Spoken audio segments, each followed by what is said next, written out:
Hi there, Lee Farnell here, and here we are talking about how to lose your best life. But in this edition, we're going to talk about something, not just our best life, but in fact, when you're talking about Australia, an issue that's super important and on so many people's minds right now. I want to talk to you about the voice to Parliament, and all the issues that come up, the pros, the cons, what's actually going on in my mind. Because if I'm going to lead my best life, I actually want to be an active citizen, creating a fairer, more empowered society for everybody in Australia. Have a listen to this. Welcome back, folks. It's a Sunday afternoon, and I'm actually supposed to be working on a plan for a client, a proposal, but a good mate of mine from Melbourne knows from my Facebook posts that I have been supportive of the voice and finding data around that, and he's been giving me back and forwards. And to a certain extent, I'm against this whole keyboard warrior thing, because do you actually achieve anything from keyboard warrior writing? But a whole range of things. I'm sitting here. Well, first of all, how did I get involved in this? Well, I was interested. One, because my wife is now is like a certified part Aboriginal, and down in Albany, when her grandfather's father married an Aboriginal woman, on the marriage certificate it actually had formerly Aboriginal. In other words, if you were going to become part of white society around the turn of the century, around 1900, you had to actually say, okay, I'm now not an Aboriginal. I won't touch base with any of my Aboriginal family. In fact, you had to commit to not being involved with your Aboriginal family any longer. It's unbelievable. They talk about the stolen generation, where a huge number of children, thousands of Aboriginal children, were taken from their mothers, let alone as they talk about the generational trauma of that. But in the southwest of Western Australia, they talk about the hidden generation, where you had to pretend you actually weren't Aboriginal or part Aboriginal. You had to pretend, no, I disown my Aboriginal heritage, even though, of course, my people have been here for 60,000 years. But anyway, this back and forwards I've had with my mate, because I went to Kate Cheney's fantastic event last week, where Dr. Fiona Stanley, Thomas Mayo, who's written the book with Kerry O'Brien called The Voice to Parliament, a handbook which I'd read, which says all the detail you need, which I highly commend to you. My mate had actually sent me a note. What did he say? I just want to go back, because he's big on equality. We've got so many great things in common. But he says, Farns, there's an opinion piece in today's Australian by Henry Ergus. It clearly sets out my reasons for not supporting the voice. You might be interested in it. So I checked it out, and I said, I'll check it out, but I wouldn't expect too much support from an opinion piece in the Australian for the voice. I'll have a look. As I say, in the meantime, when the former Chief Justice of the High Court says there's minimal risk and maximum upside, and Dr. Fiona Stanley says there are multiple positive case studies to prove why Aboriginal Torres Strait Islander people should have a voice in what and how things like health, justice and education money is spent in regard to on Aboriginal people, let alone at least, as Robert French says, recognising that the Aboriginals were the First Nation people and have been here for 60,000 years. Let's at least put that and recognise that in the Constitution. I'll have a read. He says, equality of citizenship is an important principle to me. There is nothing preventing the voice from being legislated, and therefore avoid the risks of another ATSIC. I say, based on my original reading at that point, ATSIC was working, and in the review said it needed some changing, whereas John Howard, the Prime Minister at the time, and his Liberal colleagues shut it down. I said, if legislated, it's really going to be up to the whim of the Parliament or the government in power. As I say, Labor brings it in, Hawke and obviously the work that Gough Whitlam did, bring it in, Liberals shut it down. This is a 50-year solution. It's not going to happen in one or two government terms, so it needs to be much more permanent than just at the whim of the government of the day. The first step is simply recognising Aborigines as people who were here first. The second part is to give them a seat at the table, as they are traditional land-based culture. Australia has signed a UN treaty to say we would facilitate First Nations people having self-determination. We continue to have white people based in Canberra tell people in Alice Springs what is best for them. E.g., when we send in the military, the data shows clearly that the situation has got way worse as a result of that intervention, not better. I said to him, mate, you vote the way you want, but in my mind, this is about compassion, it's about a fair go, it's about giving people from a way different culture and family structure to ours a say in how to lift themselves out of below third world living standards. Again, I said, I won't continue being a keyboard warrior because I don't think people change their minds based on keyboard conversations. It will be a massive shame for both Aborigines and Australia as a country internationally if the no vote gets up. And I then send him some of the newspaper articles on the great Kate Cheney event that we ran. Then I said, interestingly, a friend of mine said that there was a licence to shoot Aboriginals in Queensland, which, as it works out, turns out to be a fake. But the fact that people actually thought it was funny or amusing or making a point, even back in 1990, suggests we're a long way from Aborigines being equal citizens. And I then put a link to that, just unbelievable. I then read the article by Henry Ergus. I see he's an economist, an economics professor, who clearly looks at the social problem, at least in my reading of the article, through the eyes of a city-based economist. He actually said, there are no jobs in the country where the Aborigines are, so just get them to move to where there are jobs. In other words, an economic-based argument for a culture that's linked to the land over 60,000 years. So in his essential premise, the point of all men are created equal, hence have a vote like the rest of us. So it's just unbelievable. As I said to my mate, these people, the Aborigines, have had their legs cut off of them, and I'm talking metaphorically, cut off them for the past 200 years. There's even data that shows 80% of babies have been taken away from their mothers. They've been stuffed up, traumatised, dragged off the land that they've got a spiritual connection to, things which I seriously doubt Henry Ergus would have any real understanding or empathy with, or, I won't go into other parts that I've said there, but Henry would run the country through his left brain, economic brain, not his heart or understanding of an alternative culture. If this is where the battle lines are drawn, it's a sad day for both Australia and the Aboriginal people. These people are rarely heard or involved in decisions that affect them. Decisions that affect them need to be seen through their cultural lens. They operate different to us. We do not collectively understand them. Take a look at key parts of the Uluru Statement, and I quote, "Proportionally, we are the most incarcerated people on the planet. We are not an innately criminal people. Our children are aliened from their families at unprecedented rates. This cannot be because we have no love for them, and our youth languish in detention in obscene numbers. They should be our hope for the future. These dimensions of our crisis," and this is just very heartwarming, "these dimensions of our crisis tell plainly the structural nature of our problem. This is our torment. This is the torment of our powerlessness. We seek constitutional reforms to empower our people and take a rightful place in our own country." Listen to that. We seek constitutional reforms to empower our people and take a rightful place in our own country. When we have power over our destiny, our children will flourish. When we have power over our destiny, our children will flourish. They will walk in two worlds, and their culture will be a gift to their country. They will walk in two worlds, and their culture will be a gift to their country. I say they need to be able to live in both their world and our world.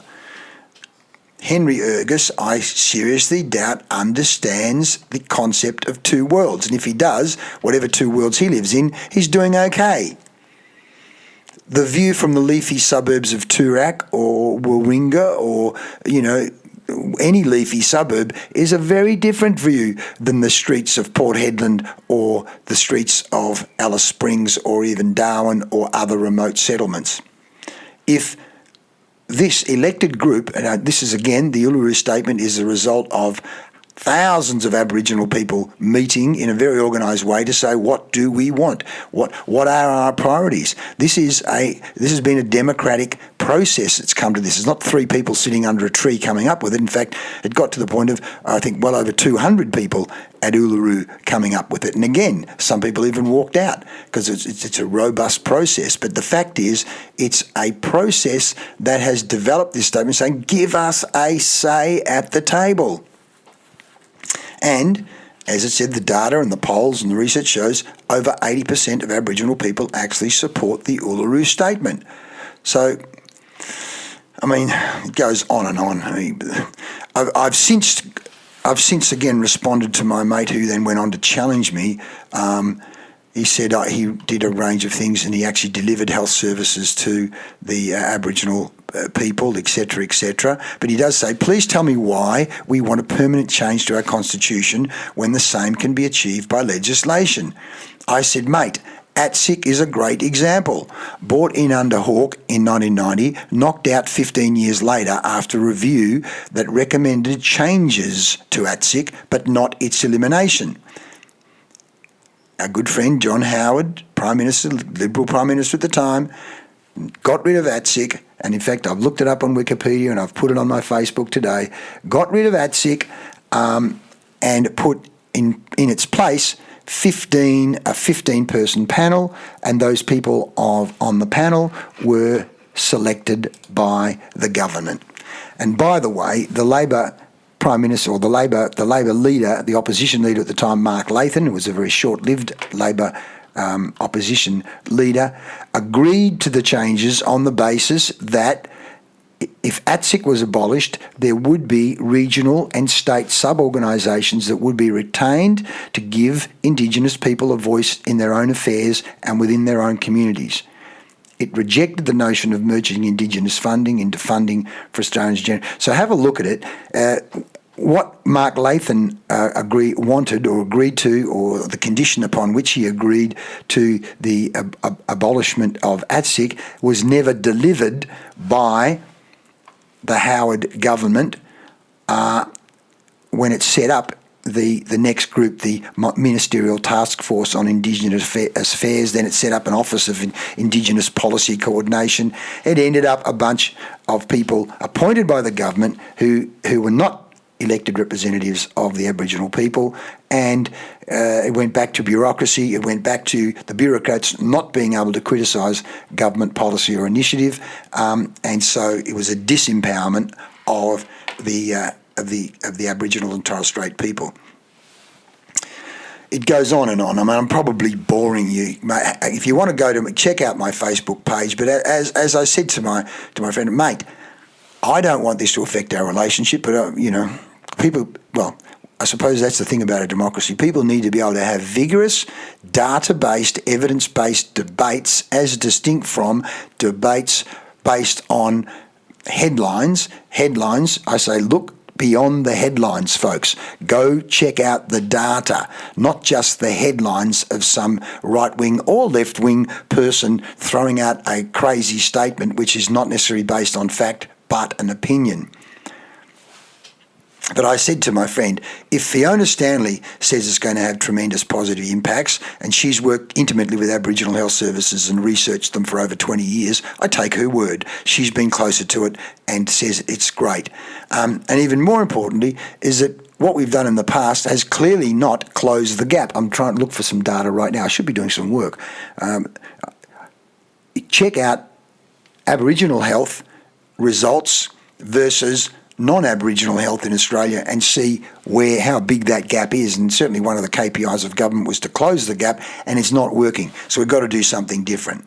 I've also dug up the United Nations Charter on United Nations Declaration on the Rights of Indigenous Peoples, and as I said to my mate, if you go to Articles 18 to 22 in particular of that document, look, let me just read some of those because they're just so powerful. And again, Australia in 2007, when John Howard and the Liberals did not want to sign up to this. It's only years later, Australia was one of the 4 countries that held out and didn't want to be part of this this declaration, but now it has. But let's just go through Article 18 of this United Nations Charter. Indigenous peoples have the right to participate in decision-making in matters which would affect their rights through representatives chosen by themselves in accordance with their own procedures, as well as to maintain and develop their own Indigenous decision-making institutions.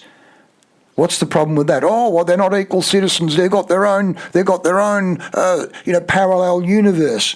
Because they come from a parallel universe of 60,000 years, and we've gone, no, you need to enter our universe, and not only enter our universe, but we won't let you have a say in anything that actually affects you, because we'll have Aboriginal protectors who know more about how to run your life than you do. Article 19, states shall consult and cooperate in good faith with the Indigenous peoples concerned through their own representative institutions in order to obtain their free, prior and informed consent before adopting and implementing legislative or administrative measures that may affect them, versus, no, we know more, we know better how to run your life than you do, Indigenous people. You have to obey and abide by what we want. Article 20. Indigenous peoples have the right to maintain and develop their political, economic and social systems or institutions to be secure in the enjoyment of their own means of subsistence and development, and to engage freely in all their traditional and other economic activities. Well, where's the problem with that? Oh no, they have to all be working in the Commonwealth Bank, wearing a suit and tie and being good citizens of their country. Indigenous peoples deprived of their means of subsistence and development are entitled to just and fair redress. Just and fair. Fair enough. Oh no, it's going to be a land grab. They're going to take our GST. They're going to take our taxes. They've got no right for it. No, stuff them. Article 21. Indigenous peoples have the right, without discrimination, to the improvement of their economic and social conditions, including, inter alia, in the areas of education, employment, vocational training and retraining, housing, sanitation, health and social security. Funnily enough, they're all the areas where the gap is so far it's just not funny. Of course they need input into this. States shall take effective measures and, where appropriate, special measures to ensure continuing improvement of their economic and social conditions. Particular attention shall be paid to the rights and specific needs of Indigenous elders, women, youth, children, and persons with disabilities. Well, is there a problem with that, folks? Particularly all of those characters. Indigenous elders are critical. The health and social structures within traditional societies, any society, but Indigenous elders, the elders are so important for the integrity and the upholding of culture and discipline within those societies. And this is the last, Article 22, particular attention to be paid to the rights and special needs of Indigenous elders, women, youth, children, and persons with disabilities in the implementation of this declaration. States shall take measures in conjunction with Indigenous peoples to ensure that Indigenous women and children enjoy the full protection and guarantees against all forms of violence and discrimination. Well, for goodness sake, that's exactly what we want, because we know we've failed terribly in these areas in the past. So we have to consult. Involvement equals ownership equals commitment. We have to consult the elders and the people within those communities. How the hell do we change, fix, improve this area of full protection and guarantees against all forms of violence and discrimination. Folks, check out my Facebook, check out these documents yourself. The only other point that I want to make is, as my mate said, Michael French did not say there was no risk. The voice will put us in conflict with Articles 2 and 21 of the United Nations Charter. ATSIC was a disaster, with both sides of politics agreeing that it needed to be abolished. And I go back to the principle of equality of citizenship. Why eliminate, diminish that? And I said, mate, did you watch or listen to the same talk I heard? We must have heard different talks. I said, I read Articles 2 and 21 of the United Nations Charter. There's no such conflict, especially Article 21, which talks about the General Assembly. Article 21 says the General Assembly shall adopt its own rules and procedures. It shall elect its president for each session. What the hell? Where's the conflict there? And I said, in talking of the United Nations, I draw your attention to the United Nations Declaration on Rights of Indigenous Peoples, 2007, which was finally adopted, endorsed by Australia when it had previously abstained under the Liberal government. The Declaration addresses both individual and collective rights, cultural rights and identity, rights to education, health, employment, language and others. It outlaws discrimination against Indigenous peoples and promotes their full and effective participation in all matters that concern them. I've put that link there, and I said, mate, the fact is First Nations people are not equal citizens. They've been way below equal citizens for 200 years. Just saying they're equal does not change anything. It's actually, in my head, it's illusion and delusion to actually say, oh, they are equal citizens. They just haven't stepped up. They just haven't stepped up to the plate to be equal citizens. Give me a break. I said, providing structures that give them rights to participate in decision-making that affect their lives and enhance their identity is what is going to make that difference. And by the way, I said, Robert French actually said this. It's reported in the Australian Financial Review. I'll pull up the article now. French says, the voice is low risk but high return. The voice is a big idea, but not a complicated one. It is low risk for a high return. This is, I'm quoting Robert French and Jeffrey Lindell in an article. What's the date? I don't know where it is. It's in the Financial Review, the Fin Review. Check it out. There it is, Feb 4th, 2023. The voice is a big idea, but not a complicated one. It is low risk for a high return. The high return is found in the act of recognition, historical fairness and practical benefit to lawmakers, government, the Australian people and Australia's first people. Please read the article. It's a fantastic article. In fact, I think what I'll do right now is I'm going to share it on, I've already shared it on Facebook. You can see I'm quite passionate about this, but I'm not only passionate because, one, I care, because there's so much data from people far smarter than me. What's that great saying of Isaac Newton? If I have seen so far, it's because I've stood on the shoulders of giants. I'm standing on the shoulders of giants, people far smarter than me, Robert French, Fiona Stanley, Thomas Mayo, and a whole range of others who say this is good for not only Aboriginal people, but for Australia and the future of Australia. Oh, please, look into it yourself, folks. It's on my Facebook wall. If you disagree with me, good on you. Then vote accordingly. But if you're undecided, at least do the research. I think there's a great saying that says, 1, the highest form of ignorance is to reject something you know little or nothing about. 2, please do some research and at least make an informed decision. But a lot of good and smart people are saying, please vote yes, please vote yes, please vote yes to the voice to Parliament. It's the kind of logical, legal, compassionate thing to do. If you actually believe Aboriginals have been treated as equals in this country, or even forget even being treated as equals, how successful have we been in lifting up and helping Aboriginal people lead empowered, healthy, happy, fulfilling lives? Well, go ask them and you'll soon find out how successful we've been, let alone all the research on the gap, closing the gap. Thanks for listening. I hope I haven't ranted and raved too long. If you like this, share it with a friend. If you don't, then listen to my other listen to my other podcasts. But I think, as they say, first of all, freedom is not free. As JFK says, every citizen has the right and the responsibility to participate fully in a democracy. This is a democratic process we're going through, so please explore all views, but do collect evidence from those with the qualifications and the experience, as distinct from just someone with a loud voice over the back fence or at the bar or at the footy club. Thanks for listening to me, and look forward to seeing you in the next edition of Leading Your Best Life. I'm Lee Farnell. See you soon.